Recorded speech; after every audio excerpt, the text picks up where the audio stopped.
돌려서 살살살살살 돌려서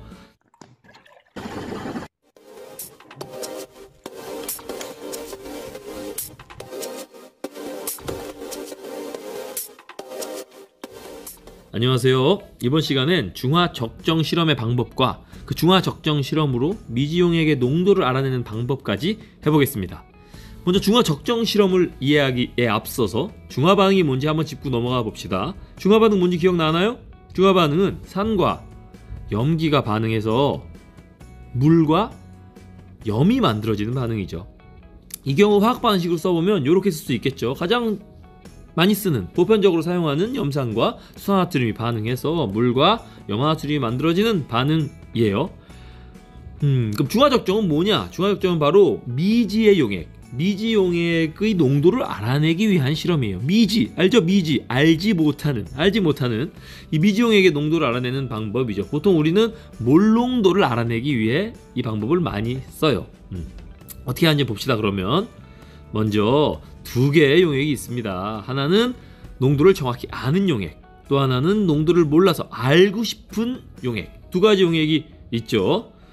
몰농도가 무엇인지 기억이 안 나나요? 그렇다면 위쪽에 있는 몰농도 관련 영상을 한번 보고 오세요. 자, 이 실험을 하기 위해 필요한 게 몇 가지가 있어요. 실험대도 필요하고요. 뷰렛, 참 중요해요. 뷰렛이 필요하죠. 그리고 페노프탈레인을 담아놓은 조그만 스포이트도 있죠. 이런 것들이 필요합니다. 그럼 어떻게 실험이 진행되는지 간단하게 볼게요. 먼저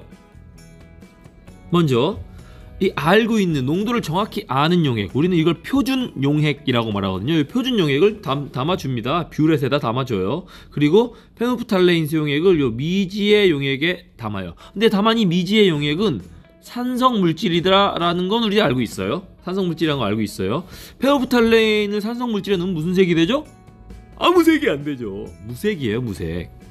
자, 요렇게 쭉 담습니다. 뷰렛에 담았죠. 자, 그런 다음 얘를 요렇게 설치하는 겁니다. 요렇게 설치해요. 이렇게 설치하고 요 부분 얘를 이렇게 돌려, 뷰렛의 이 부분을 돌려서 살살살살살 돌려서 뷰렛을 뚝뚝뚝뚝뚝뚝뚝, 뷰렛에 있는 용액을 뚝뚝뚝뚝뚝 떨어뜨려 주면 요 부분에서 미지 용액의 색이 변할랑말랑 막 이래요. 더 정확히는 색이 변했다가 다시 투명해지고 로 반복해요. 그러다가 분홍색으로 변했다가 붉은색으로 변했다가 다시 투명해지지 않으면 딱 그때 용액을 그만 넣는 거죠.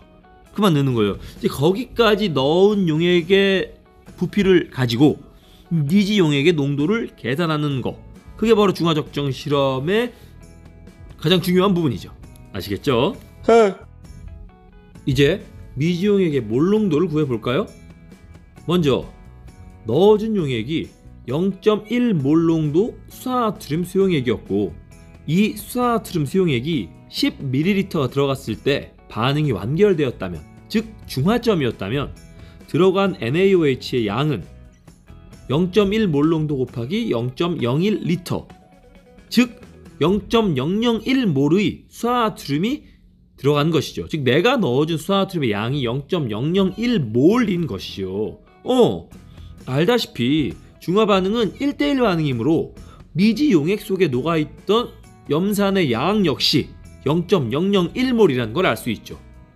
미지용액의 부피가 10ml였으므로 미지용액의 몰농도는 0.01리터 분의 0.001몰, 즉 0.1몰농도가 된다는 걸 알 수 있다는 것이지요.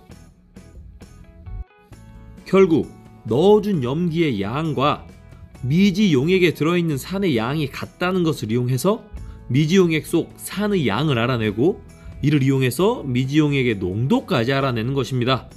한 방에 표현하면 바로 이것이죠. 아시겠어요? 내가 넣어준 염기의 몰농도 알고 있죠? 내가 넣어준 염기의 부피도 알고 있죠? 미지용액의 부피도 알고 있죠?